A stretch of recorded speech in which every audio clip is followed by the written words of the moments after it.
আসসালামু আলাইকুম, সবাইকে স্বাগত জানাচ্ছি সোহেল টিভি ইউটিউব চ্যানেল ও ফেসবুক পেজে। চতুর্থ পর্বের জন্য চলে যাচ্ছি সরাসরি ভিডিওতে। আশিকুল ইসলাম সৈকত ভাই, এসি মিলানের ফরমেশন কি হবে নিউ সিজনে?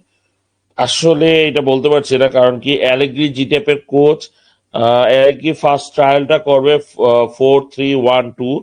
তো ওই টাইপেরই আসলে প্লেয়ার গুলো যেভাবে কিনতেছে 4-3-1-2 ফরমেশনে যাওয়া ট্রাই করবে, না হলে 4-3-3 ফরমেশন আছে, 3-4-3 ফরমেশন আছে। আসল কথা প্লেয়ারের উপরে ডিপেন্ড করে ফরমেশনটা হবে।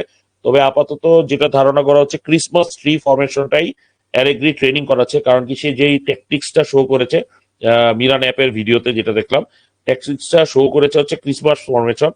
4টা ডিফেন্ডার, 3টা মিডফিল্ডার, এর মধ্যে 3টা মিডফিল্ডারের মধ্যে 2জন প্লে মেকার থাকবে, একজন box to box midfielder, sorry মানে ডেস্ট্রয়ার। সামনে থাকবে 2টা প্লে মেকার, একটা সেন্টার ফরওয়ার্ড টাইপের, একজন থাকবে প্লে মেকার টাইপের অ্যাডভান্স প্লে মেকার, আর একটা হোল্ড আপ স্ট্রাইকার। আরেকটা যেটা দেখছি 4-3-1-2, এখানে আবার 2টা স্ট্রাইকার রাখতেছে, 2টা স্ট্রাইকার উইঙ্গারের ভূমিকা পালন করবে।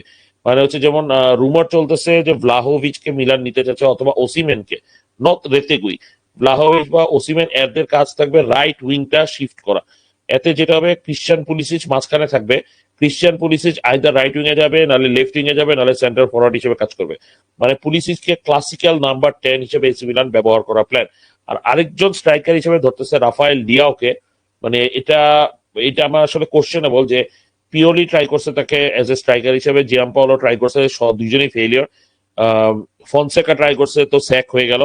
ফনসেকাও ট্রাই করছে, কিন্তু যেটা যে হঠাৎ করে সে নিজেই শিফট হয়ে গেছে। এখন আসি নেক্সট কোশ্চেনে। তুহিন তাজ ভাই আবারও থ্যাংক ইউ ভাই এতগুলো কোশ্চেন করাতে। পিরলোর মতো এখন ইতালি জাতীয় দলে কে আছে ভাইয়া? ওয়েল ভাই, পিরলো একটাই, ভাই পিরলো একটাই। মেসি যেমন একটাই, ম্যারাডোনা একটাই, পেলে ছিল একটাই, জিদান ছিল একটাই। তো কাছাকাছি টাইপের কাউকে আমাদের বানাইতে হবে। তবে ইতালিতে তো আসলে পিরলো টাইপের প্লেয়ারের প্রয়োজন নেই। যেটা প্রয়োজন সেটা হচ্ছে গাতুসো টাইপের প্লেয়ার। খারাপ ভাবে নিয়েন না। আপনি যদি দেখেন গাতুসো খেলা, যারা যারা দেখে থাকতে পারেন আমার মতো বয়স্ক যারা, গাতুসো যেভাবে খেলে বর্তমানে বায়ার্ন মিউনিখের অথবা জার্মান ন্যাশনাল টিমের কিমিচ কিন্তু ওইভাবে খেলে। আমরা যদি কামাভিঙ্গাকে দেখি, কামাভিঙ্গা ওইভাবে খেলে, সুমানি ওইভাবে খেলে, কান্তে এইভাবে খেলতো। সবাই কিন্তু বক্স টু বক্স রানিং হিসেবে খেলতে চায়। তো গাতুসো যে টাইপের খেলতো, এই টাইপের কিন্তু এখন প্লেয়াররা বেশি লাইমলাইটে আসতেছে। আমরা এই যে দেখেন ক্রোয়েশিয়া ন্যাশনাল টিমে এই টাইপের প্লেয়ার নাই, তাই মদ্রিচের উপরে ডিপেন্ড করে। মদ্রিচকে আমি পিল্লো টাইপ ধরতে পারি, ক্রোয়েশিয়ান পিল্লো। এবং তার কিন্তু একসময় ছোটবেলা কিন্তু তাকে বলা হয়তো ক্রোয়েশিয়ান পিল্লো। সো মদ্রিচ কিন্তু ওই টাইপের পিল্লো টাইপের খেলে, নিজে একলাই প্লে মেক করে করে সবকিছু রেডি করে। তো মদ্রিচ টাইপের প্লেয়ার দিয়ে আসো কথা এখন আর দুনিয়া চলবে না, we have to move on. So আমাদের পিল্লো টাইপের প্লেয়ার দরকার নাই, we have to move on, আমাদেরকে নতুন কিছু বানাইতে হবে। নেক্সট কোশ্চেন তুহিন তাজ ভাইয়েরই, আমাদের ইতালিয়ান প্রয়োজন? হ্যাঁ, এসি মিলানের ইতালিয়ান প্লেয়ার প্রয়োজন, মাস্ট। ইতালিয়ান প্লেয়ার ছাড়া কিন্তু, মানে এসি মিলানের প্লেয়ার ছাড়া কিন্তু ইতালি কিছুটা ব্যাকফুটে থাকে। যখন ইউরো জিতে দোন্নারুমা কিন্তু তখন এসি মিলানের প্লেয়ার ছিল। সো এটি যেটা বললাম, দোন্নারুমা থাকতে ইউরো জিতছে। সো এসি মিলানের একটা প্লেয়ার থাকা লাগে, সেটা বেঞ্চে হোক, অন্তত থাকলে ভালো হয়। সো এসি মিলানের উচিত আরো কয়েকটা ইতালিয়ান প্লেয়ার খেলানো। হ্যাঁ, এসি মিলানে ইয়াং প্লেয়ার আছে কামারদা, কিন্তু একটা 16 বছরের ছেলে আমি এক্সপেক্ট করবো না এই আগামী ওয়ার্ল্ড কাপে তাকে স্টার্টিং করায়, তাকে নিয়ে ওয়ার্ল্ড কাপ জিতানো। ভাই এটা এটা দুঃস্বপ্ন, আমরা ভাবতে পারবো না। সো আমাদের আসলে কিছু প্লেয়ার কেনা দরকার। তারপরে কোশ্চেন, কেন রেতেগুই না ভাই? ভাইয়া রেতেগুই হচ্ছে more of a hold up striker. সে কিন্তু প্লে মেকিং রোলটা কাজ করবে না, বা অপরচুনিস্টিক স্ট্রাইকার। তো অ্যালেগ্রি যে সিস্টেমে খেলে, অপরচুনিস্টিক স্ট্রাইকার নিয়ে আসলে তার হয় না। অপরচুনিস্টিক স্ট্রাইকার যেমন ছিল, প্রয়োজন ছিল হচ্ছে যেমন ইনজাগির, বা অপরচুনিস্টিক স্ট্রাইকার খেলা হচ্ছে কন্তে। অপরচুনিস্টিক স্ট্রাইকার হচ্ছে তারা খেলায় যাদের উইঙ্গার স্ট্রং। তো এসি মিলানের উইঙ্গার হচ্ছে রাফায়েল লিয়াও, যে নিজে জাদু দেখাইতে পছন্দ করে। আপনি দেখেন অপরচুনিস্টিক স্ট্রাইকার কিন্তু জোভিচ ছিল, লুকা জোভিচ কিছু করতে পারছে। হ্যাঁ, যখন তাকে বেঞ্চ থেকে নামাই দেওয়া হয়েছে তখন কিন্তু লুকা জোভিচ কিছু করতে পারছে, কিন্তু অ্যাপার্ট ফ্রম বেঞ্চ সে কিন্তু কিছু করতে পারেনি। যখনই তাকে স্ট্রাইকার হিসেবে, মানে মূল একাদশে রাখা হয়েছে, সে কিন্তু গোল করতে পারেনি। সো রেতেগুইও সেম হবে, যখনই সে মূল স্ট্রাইকার হিসেবে খেলবে অ্যালেগ্রির আন্ডারে, সে কিন্তু ভালো করতে পারবে না, এটাই সম্ভাবনা বেশি। আর গাতুসোর আন্ডারে কিন্তু রেতেগুই খুবই চমৎকার করতে পারবে। সো এটা আমি মনে করি। এবং গাতুসোর যে ফরমেশন, যে খেলার টেকনিক, জেসিন ডায়মন্ডটা সে যেভাবে ক্রিয়েট করবে, সেখানে কিন্তু রেতেগুই খুব ইম্পর্টেন্ট ভূমিকা পালন করবে। ঠিক আছে, নেক্সট কোশ্চেনে। ভাই আপনি কি মনে হয় ইতালি কোয়ালিফাই করবে বিশ্বকাপ? অবশ্যই ভাই, অবশ্যই কোয়ালিফাই করবে। আমি ফুটমবে একটু যাই, তাহলে আমি আপনাদেরকে একটা জিনিস দেখাই। ইতালি কেন বিশ্বকাপে কোয়ালিফাই করবে? কারণ কি একটা ম্যাচ হেরেছে, প্রথম ম্যাচটা, তারপর মলডোভার কাছে ধরা খেয়েছে। এখন ইতালির ফিকচারটা, আমি ফিকচারটা আপনাদের সামনে একটু তুলে ধরি, আসি। এই হচ্ছে নেক্সট খেলাগুলা। খেলা পড়ছে এস্তোনিয়া সেই দল, মলডোভা, নরওয়ে। তো শেষ খেলাটা কিন্তু নরওয়ের সাথে। তো এস্তোনিয়ার বিরুদ্ধে এখন ইনোভেটিভ আইডিয়া দিয়ে গাতুসোর যে জিনিসটা করতে হবে, মিনিমাম 2 গোলের ব্যবধানে এস্তোনিয়াকে জিততে হবে। তা নাহলে প্লেয়ারদের মধ্যে কনফিডেন্স গ্রো করবে না। যখন প্লেয়ারদের মধ্যে দেখা গেল অ্যাটলিস্ট 2 গোলের ব্যবধানে ফার্স্ট ম্যাচ গাতুসোর আন্ডারে এস্তোনিয়াকে 2 গোলের ব্যবধানে হারিয়ে দিয়েছে, তখন সেখান থেকে তাদের মধ্যে আরো বেশি ইন্সপায়ারেশন আসবে। সেই ইন্সপায়ারেশনে 3 দিনের মাথায় এই দলের বিরুদ্ধে খেলবে। এবং যেহেতু এই দলটা এই মুহূর্তে মেন্টালি একটু ব্রেকডাউন আছে, খারাপ ভাবে নেই না, পলিটিক্যাল ইস্যু আছে, এই মেন্টাল ব্রেকডাউনটা ইত্যাদি এখানে 2-0 করে হয়েছে। তো যদি বিট করতে পারে, মেন্টাল ব্রেকডাউনটা ইজিলি কভার করতে পারবে, 3 থেকে 4 গোলের ব্যবধানে এটা জিতে যাবে। যখন এই কনফিডেন্স গুলো পেয়ে যাবে, তার মানে আমাদের স্ট্রাইকার গুলো ফুল কনফিডেন্সে চলে যাবে। ফুল কনফিডেন্সে এস্তোনিয়াকে আবারও 3-0 ব্যবধানে হারাই দেবে। তো আমি ধরি ওই দলটাকে 3-0 গোলে। তো 2+3+3 কত হয়? আপনার কিন্তু 8 হয়ে গেল। মলডোভার সাথে 2টা হইলো, তাহলে 10 হয়ে গেল। এখানে -3, 10 আর -3 7। এখন চলে আসি ইতিমধ্যে কিন্তু তারা কিন্তু অলরেডি কোয়ালিফিকেশন থেকে বাদ। আর এইখানের ম্যাচটাই ঠিক এই জায়গায় হচ্ছে তাদের নরওয়ের সাথে খেলা। তো নরওয়ে এবং তাদের যখন মুখোমুখি হবে, যে এই ম্যাচটা যদি জিততে না পারে তাহলে তারা বাদ। এবং তারা কিন্তু প্রচুর টাকা খরচ করে আপনার ফুটবলের পিছে। নরওয়েরও হচ্ছে যে রিল্যাক্স, কেমন আমরা তো অলরেডি কোয়ালিফাই করে গেছি, ইতালির মিরাকল লাগবে যে আমাদেরকে হারানোর জন্য। তো এদের সাথে একটা ভুল করে বসতে পারে, এবং এই ভুলটার জন্যই দেখা যাবে ইতালি এখানে একটা কামব্যাক দিয়ে বসবে। তখন আমি ধরি এখানে 2 গোলের ব্যবধানে জিতলো। তো আপনার ইতালি 9+9 আসলো, ততক্ষণে নরওয়ে অলরেডি +14 চলে গেল ধরি। এখানে যখন ইতালি খেলবে মলডোভার বিরুদ্ধে, নরওয়ে তখন এস্তোনিয়ার বিরুদ্ধে। তো এস্তোনিয়ার বিরুদ্ধে যখন খেলবে, বাই দ্য ওয়ে, যখন এই খেলাটা খেলবে তখন কিন্তু নরওয়ে খেলবে সম্ভবত, এই খেলাটা যখন খেলবে তখন নরওয়ে খেলবে একটা ফ্রেন্ডলি ম্যাচ, এন্ড ফ্রেন্ডলিটা সম্ভাব্য বড় দলের বিরুদ্ধে। তো ওইটা হেরে বসবে, ওইটা হেরে বসলে সেই মেন্টাল ব্রেকডাউনে এস্তোনিয়ার বিরুদ্ধে একটা ড্র করে বসতেও পারে। যদিও নিজেদের মাঠে খেলা, কিন্তু এস্তোনিয়া কিন্তু শীতকালীন পরিবেশে খেলে অভ্যস্ত। এবং নরওয়ের প্লেয়াররা কিন্তু বর্তমানে কেউ খেলে ইপিএল এ, কেউ খেলে ইতালিয়ান লিগে, কেউ খেলে স্প্যানিশ লিগে। তো তারা কিন্তু শীতকালে খেলে অভ্যস্ত না। তো খেলাটা হবে শীতকালে। তো সেই শীতকালে খেলাটা নরওয়েতে গিয়ে যখন খেলবে, তখন কিন্তু এস্তোনিয়া বেনিফিট পাবে, এবং এস্তোনিয়া তখন একটা ড্র করে বসতে পারে। যদি ড্র না করে আমরা ধরি 1-0 গোল বা 2-0 গোলে, তো তখন ততদিনে নরওয়ে পয়েন্ট 16+16 চলে গেল। ইতালি ততদিনে ফিরে এসে তাদের কাছাকাছি চলে আসবে। লাস্ট খেলাটা হচ্ছে 17 নভেম্বর, ইতালি ভার্সেস নরওয়ে। এবং যেহেতু Norway is not a big team, তারা যেটা করবে ডিফেন্সিভ খেলবে। ইতালির কাছে যাতে ড্র হইলেই তারা থ্রু হয়ে যাবে, এরকম একটা খেলা খেলবে। এই বেনিফিটটাই কাজ করাইতে হবে গাতুসোর, যে নরওয়ে ডিফেন্সিভ খেলবে, আমাদের জিততে হবে। এবং নরওয়ে যখন একটা গোল হজম করে ফেলবে, তখনই তারা করে বলবে আরে আমরা তো বাদ পড়ে যাচ্ছি, প্রেসারে পড়বে। যেহেতু ছোট দল, তারা 98 সালে শেষ বিশ্বকাপটা খেলে, প্রেসারটা কিন্তু তারা পাবে না। হালান ইয়াং প্লেয়ার, এদের মধ্যে একমাত্র সিনিয়র প্লেয়ার যে কাপ খেলার অভিজ্ঞতা আছে, বিভিন্ন কিছু খেলার অভিজ্ঞতা আছে, কিন্তু সেই খেলে আর্সেনালে। কিন্তু আর্সেনাল যেমন শেষ পর্যন্ত নিজেকে ধরে রাখতে পারে নাই, সেম নরওয়ে শেষ পর্যন্ত নিজেকে ধরে রাখতে পারবে না, মেন্টাল ব্রেকডাউন হয়ে যাবে। এই মেন্টাল ব্রেকডাউনটাকে ইতালি কাজে লাগাইতে হবে, এবং সেই কারণেই Gattuso is the perfect coach for Italy. কারণ এই মেন্টাল ব্রেকডাউন দিয়েই ইতালিকে হারাইতে হবে অপোনেন্ট টিম গুলোকে।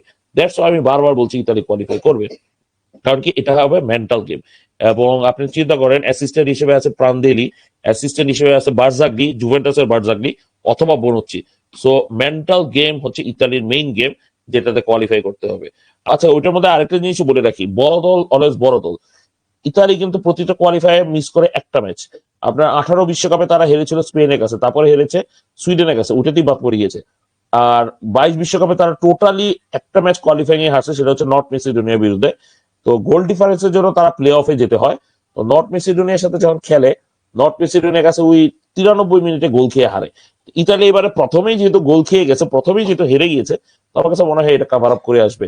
আর কামব্যাক বলে একটা কথা আছে, ইতালি অলওয়েজ কামব্যাক করে।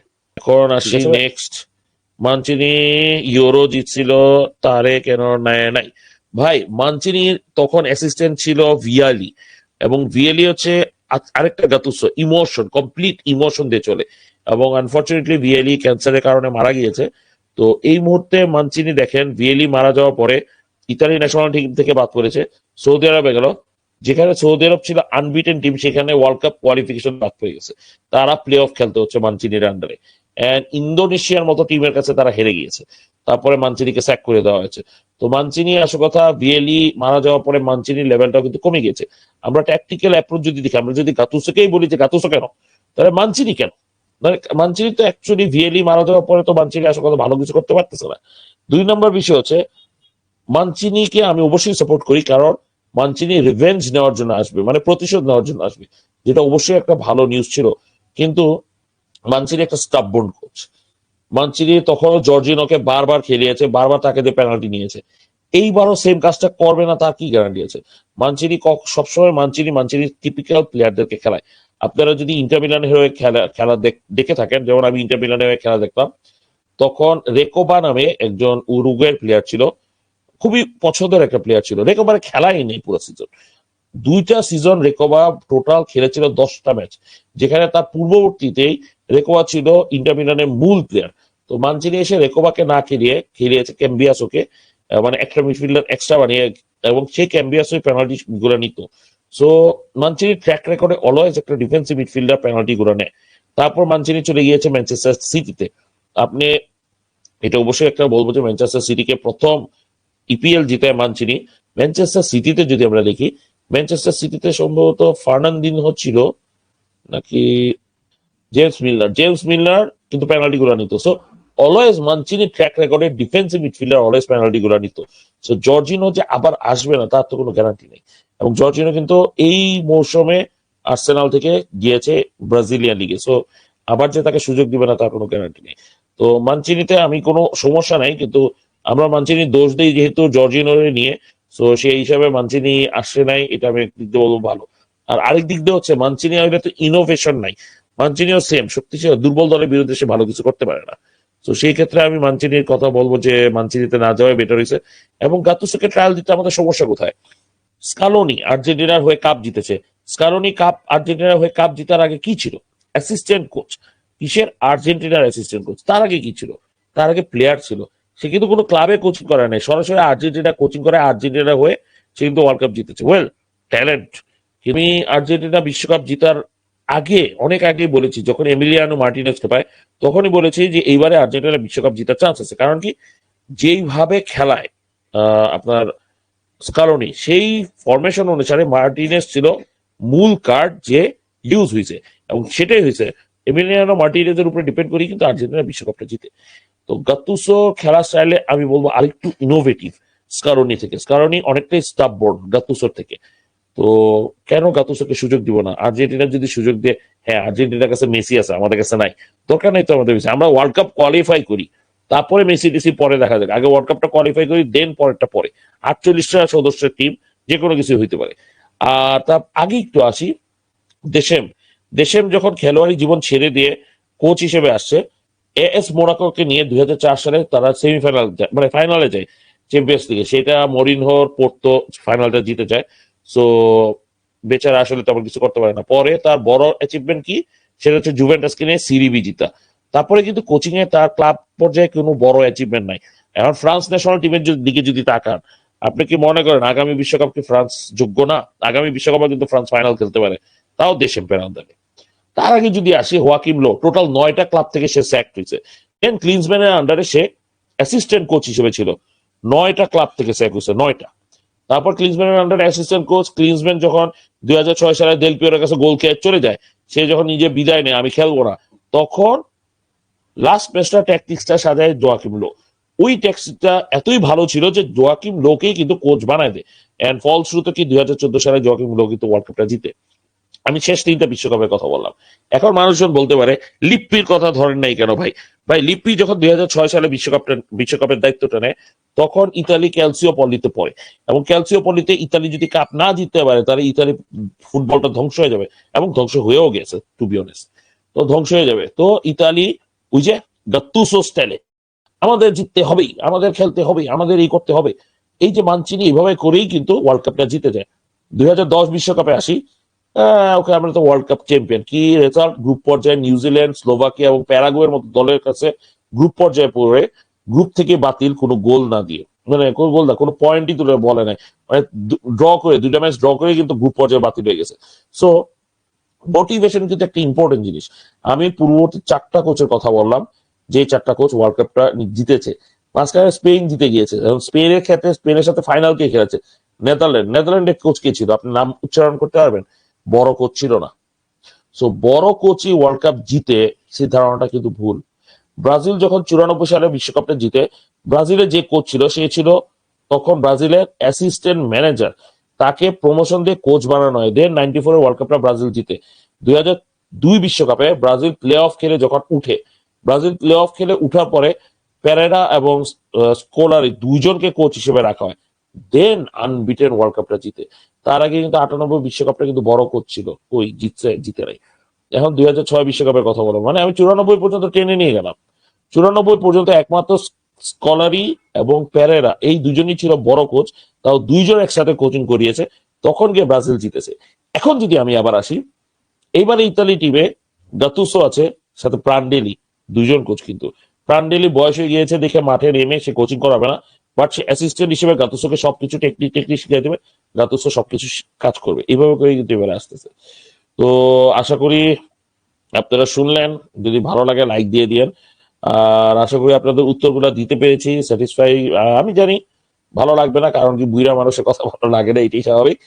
কিন্তু আমার বিশ্বাস Gattuso is the perfect choice for AC Milan, sorry Italy national team. এবং গাতুসোর মধ্যে ইনোভেটিভ কিছু আইডিয়া আছে, যে আইডিয়াগুলো আসল কথা ইতালির জন্য দরকার। ছোট দলকে বিট করার আইডিয়া, যেটা ইতালিয়ান কোচদের মধ্যে খুবই কম, এবং গাতুসো কিন্তু ছোট দলের বিরুদ্ধে ভালো করার ট্রাই করে। এই জিনিসটা ইতালির দরকার, কারণ কি ইতালি গ্রুপের সবই ছোট দল। এবারে কিন্তু ইতালি বড় দল পায়নি। আপনি যদি নরওয়ের ম্যাচটা দেখেন, নরওয়ে 3টা গোল করছে কাউন্টার অ্যাটাকে। তারা ডিফেন্স করে গেছে, আর গ্লু এর মতো ওদেগার্ডে পায় বল লেগে রয়েছে, ওদেগার্ড যেখানেই পাস দিছে বল গেছে। সো ছোট দল হয়ে 3টা গোল দেয়। আমরা দেখতেছি হালান খেলে, ওদেগার্ড খেলে, কিন্তু অ্যাকচুয়ালি নরওয়ে খেলছে কাউন্টার অ্যাটাকিং সিস্টেম। এবং স্প্যারেতি সবচেয়ে বড় ভুল করে, সেও ট্রাই করছে কাউন্টার অ্যাটাকিং সিস্টেমে খেলতে, এবং সেই ভুলটার কারণে মাসুলটা দিতে হয়। গাতুসো হোপফুলি এই ভুলগুলো করবে না, কারণ কি তার সাথে প্রান্ডেলি আছে, তার সাথে বুফন আছে, তার সাথে বার্জাগলি থাকবে। সো গাতুসো সাকসেসফুল হওয়ার চান্স আছে। আর আরেকটা জিনিস, যদি ইতালি কোয়ালিফাই না করে, খারাপ কি আছে? আমার মানুষ পাগল বলবে, ভাই 2টা বিশ্বকাপ খেলিনি, 3 নাম্বার বিশ্বকাপ না খেললে কি বড় কিছু হয়ে যাবে? কিন্তু আমার বিশ্বাস না, খেলবে। এবারে শুধু খেলবে না, এবারে বিশ্বকাপ ইতালি নিয়েও যেতে পারে। আপনারা বলতে পারেন পাগল নাকি ভাই, 94 সালে কিন্তু ফ্রান্স বিশ্বকাপ খেলে নাই, 90 সালে কিন্তু ফ্রান্স বিশ্বকাপ খেলে নাই, 98 সালে কিন্তু ফ্রান্স ওয়ার্ল্ড কাপটা নিয়ে গেছে। আমরা যদি আরেকটু আগে আসি, সেম গোস ফর আর্জেন্টিনা, 2টা বিশ্বকাপ না খেলে তারা কিন্তু বিশ্বকাপটা নিয়ে যায়। সো এরকম অনেক হয়েছে, প্রথমবার না। ইতালি থার্ড টিম হবে যদি আগামী বিশ্বকাপটা নিয়ে যায়, এবং সবচেয়ে ভালো লাগবে যদি আগামী বিশ্বকাপটা নেয়। আমার প্রথম যে ওয়ার্ল্ড কাপটা মনে আছে, আমি ছোটবেলায় 94 সালের ওয়ার্ল্ড কাপটা, ফাইনাল ম্যাচে ব্রাজিলের কাছে হেরে বাদ পড়ে, রবার্তো ব্যাজ্জো ছিল, এবং পেনাল্টি শুটারে ব্যাজ্জো যখন মিস করে, সেটা আমার প্রথম হৃদয় ভাঙ্গা। এবং আবারও আগামী বছর ইউনাইটেড স্টেটসে খেলা, যদিও ফাইনালটি একই স্টেডিয়ামে হচ্ছে না, কিন্তু তারপরও তো ইউনাইটেড স্টেটসে খেলা, প্রচুর ইমোশন আমার জন্য। তো এখানেই রাখলাম, ধন্যবাদ সবাইকে ভিডিওটি কষ্ট করে দেখার জন্য। আসসালামু আলাইকুম সবাইকে।